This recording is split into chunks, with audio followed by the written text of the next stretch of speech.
Harry's Wife, Part 101.57. Predictable. Play the race hate card. Hello, I'm H.G. Tudor. As I have explained, the funeral period has not been a good one for Harry's wife. Essentially stuck in a country that she's painted black, one where she's repeatedly faced threat to control after threat to control after threat to control, has made it a pretty torrid time for her.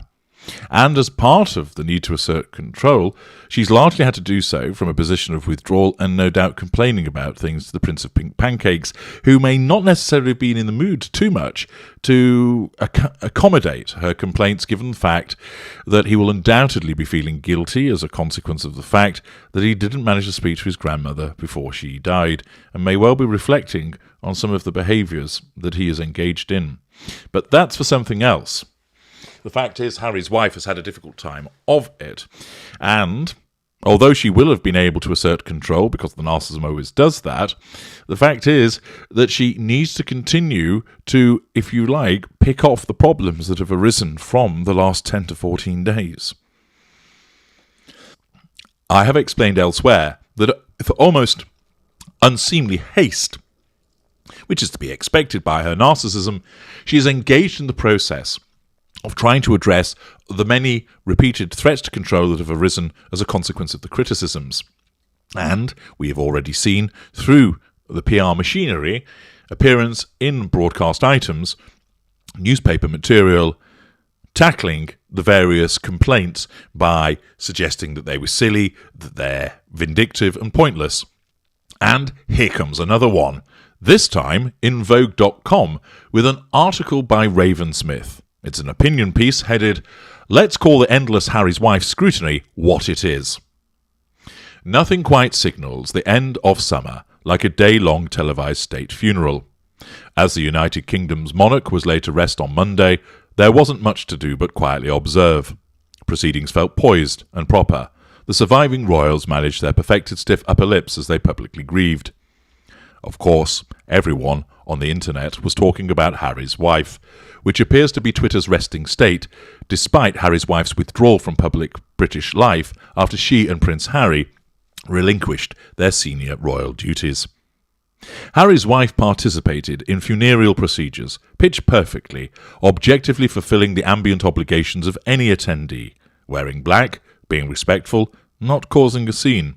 Yet somehow the Duchess is once again being slated for acting inappropriately. Let me count the ways. The initial feeling of familial unity as the Waleses and the Sussexes stepped out to greet street-side mourners was palpable. No, it wasn't familial unity at all.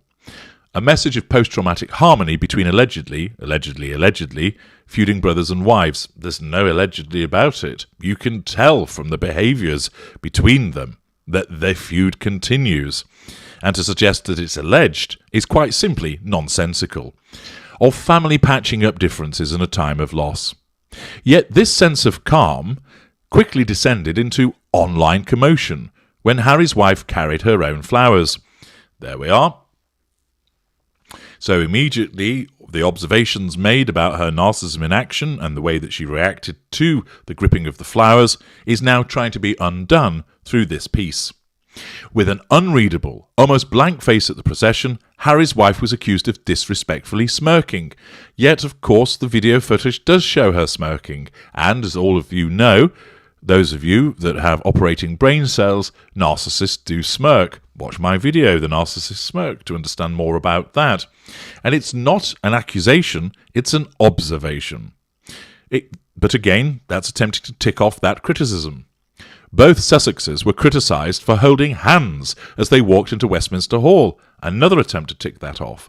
Harry's wife's also been criticised for acting as if royal public engagements are not, at their hearts, performative. I'm cataloguing these gripes, continues the article, to showcase how absurd and frankly minor they are in the scheme of burying a monarch. They feel like nothings, mere drips in the ocean of national mourning. Well, that is a valid point to say that these things compared to, of course, the mourning, is minor. But nevertheless, People are allowed to express their opinion, and this is something that the supporters of Harry's wife repeatedly fail to recognise, that they are allowed to cast opinion about William and Kate, the Queen, but nobody's allowed to express their opinion about Harry's wife. Those opinions may be focusing on matters which are deemed to be trivial, indeed, but also what they fail to take into account is the strength of feeling about Harry's wife, namely, she has spent 2 years essentially lambasting the very family that made her welcome, and then turns up at the funeral. People don't see that as right. Part of that may well manifest in this supposed sniping with regard to her behaviours.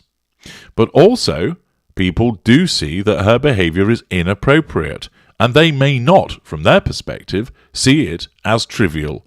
Indeed, the fact that she is at the funeral of somebody that she has repeatedly caused problems for, and you're well aware of what they all are, so I needn't list them once again, is something which gets under the skin of people. Furthermore, the fact is that where I comment about her behaviour with the flowers, with the smirking, with the holding hands, with the acting, with the one tear, I do so not as a criticism per se, but as an observation about what her narcissism is doing. I appreciate that there are other channels that go into overdrive with regard to scrutinising everything that she does and talk about it in a negative way. This channel is different. It identifies her behaviours and explains them to you through the prism of narcissism. So, consequently, there is a distinction to be drawn. But there is a degree of validity in that point to suggest that some of these observations about Harry's wife do pale into insignificance against the mourning of a monarch. However, the author of the article goes further and states as follows: hating on a woman for holding her husband's hand at his grandmother's funeral is utterly unhinged. There we go again, playing the hate card when it's simply observations. Today's headlines are calling Harry's wife a manipulative bully. She is, and therefore such headlines are entirely accurate. Why? I give you part after part after part, analysing her behaviour, demonstrating that she is a manipulative narcissist and that she bullies people. Therefore, to try and suggest that she does not flies in the face of the evidence. I am an expert about narcissism. When I analyse an individual, I do not do so with any form of agenda whatsoever. I don't care whether they're a narcissist or not. It makes no difference to me. What I care for is accuracy. Accordingly, when I analysed Johnny Depp and determined that he was narcissistic, there were some that said, no, he's a narcissist. No, he's not. There are others who were up in arms saying, no, HG, he's an empath. No, he's not. He's narcissistic. It matters to me, based upon my expertise and the evidence, that the analysis is accurate. When I have determined other people, and it's not just Harry's wife, it's just that she keeps popping up so often, and she's popular in terms of people wanting to know about her, that's why she gets analysed as much as she does. But it is important to explain to people these behaviours. I receive many emails from people stating this: I didn't know anything about Narcissism HG until I came across your Harry's Wife series, and I've learnt so much from it. Thank you. Also, even better, I didn't realise I was actually with a narcissist until I examined and digested your Harry's Wife series, HG. It's caused me to wake up, and I've done the narc detector, and you've confirmed that I'm dealing with a narcissist, and now I'm able to understand so much about the behaviours that I've been experiencing. That is one of the main aims of this set of videos, to enable people to understand by using a real-life example and apply it to their own circumstances. But let's get back to the article. It's difficult not to see the racism, except it's not, or to explain away the vitriol for Harry's wife, the droning, relentless persecution, as anything but racial prejudice. Well, I'll help you with your difficulty, author of this article, Raven Smith. It's based upon her behaviour. It's based upon her narcissism. Not racial prejudice, not misogyny, narcissism. Why don't you listen to the videos that I've done, look at the material, and see it for what it is? The article continues, Harry's wife's behaviour is in line with the firm's expectations for her. There was the fuss about wedding tights, and she wore tights this whole trip. Not to be too glib in the face of what's shaping up to be a campaign of rampant discrimination, except it's not, but after vocal concern about the colouring of her kids, and we all know what that was, she bore 2 light-skinned offspring. What more do these people want? It's impossible to watch white Sophie Wessex hold her white husband's hand at the same event with zero criticism lobbed at them. For the record, I think Sophie is great. I just can't stand the double standard. The extra expectations on the biracial couple. No, it's nothing to do with it being biracial. You're the one that makes it about race, not the people commenting. They do it about behaviour. Let's not sugarcoat the idea, continues the article, that a black woman's display of affection and intimacy makes people more uncomfortable. No, it doesn't. Black actions are seen differently. They are scrutinised. I wish there was a less clunky way of making this point. I wish the racism was elevated and sly and hidden and insidious, but it's parading in plain sight and alarming in its boldness. No, it's not, and that statement is quite frankly lacking merit. Any non-white UK residents felt that all too familiar twinge of hostility as #Harry'sWifeGoHome trended. I know that Harry's wife's negativity sells or engages higher. That hate perpetuates hate. There they are again, bandying around hate. And the ongoing smear campaign, when again it's not a smear campaign, which has no clear author, won't burn itself out. It's individuals like this that, in some respects, I wish would sit down with me and then they could understand what actual vitriolic, malicious hatred is. Because what they're witnessing, from the majority of people, isn't. It's quite simply commentary based on somebody's behaviours. And what they also miss is that the hatred that they say comes in the direction of Harry's wife, well, what's been directed from that camp towards other members of the royal family?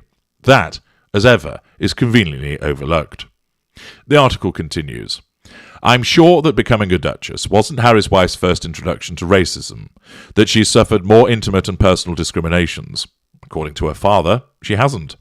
My biggest worry is that this column about her racist treatment continues the cycle, when I could just be praising her round-the-clock decorum, really, her grace under fire, seriously, trying to balance out the hatred. I wonder if high-profile cases like hers help us to talk more openly about racism and how it grouts our institutions and works its way into the cracks of our lives. I wonder if we're able to call out a particular negativity towards people more freely. I sincerely hope we are. Now, of course, I have seen the occasional comment that has been bandied towards me by the hard of understanding, calling me a racist. I've made it very clear, and I'll say it again. I have no prejudices. I hate everybody equally. But the fact is this.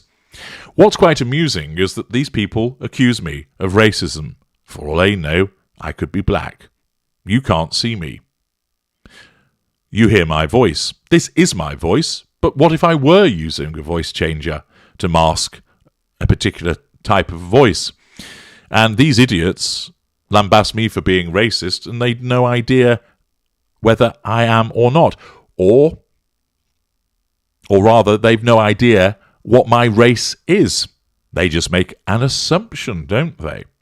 Furthermore, for all they know, I might have a black or Asian, an Oriental, an Indian, intimate partner. They don't know that I do or that I don't, and they make certain assumptions again. They don't know, for instance, that I might have an adoptive sibling that might be black or brown or yellow, and that I come from a white family but have grown up with people of colour around me. But again, you see, these idiots make these assumptions. They jump to these conclusions because it's always all so convenient when it comes to defending Harry's wife to play the race hate card. As I've said before, there are some knuckle-draggers that engage in blatant racist behaviour, and that is the preserve of idiots that can't think properly. But those that keep playing this race hate card continually fail to notice it's about the behaviour. And also, when those that criticise me, I point them in the direction, and when they say, you're racist and misogynist, okay, explain to me then why my very series, where I call out repeated narcissists, covers Donald Trump, white male, Piers Morgan, white male. Chris Watts, white male. Oscar Pistorius, white male. Alec Baldwin, white male. Taylor Swift, white woman. Hilaria Baldwin, white woman, Hispanic woman, depends what she wants to make her mind up on. And Harvey Weinstein, white male. Shia LaBeouf, white male, and many more. But of course these clowns never go to the examination of the evidence. But here we see another playing of the race card, which is tedious, but moreover is demonstrative of the necessity of Harry's wife having to deal with the checklist of all of the criticisms that she's faced over the last few days and seeking to nullify that threat to control. Her narcissism drives her to do it. I'm H.G. Tudor. Thank you for listening.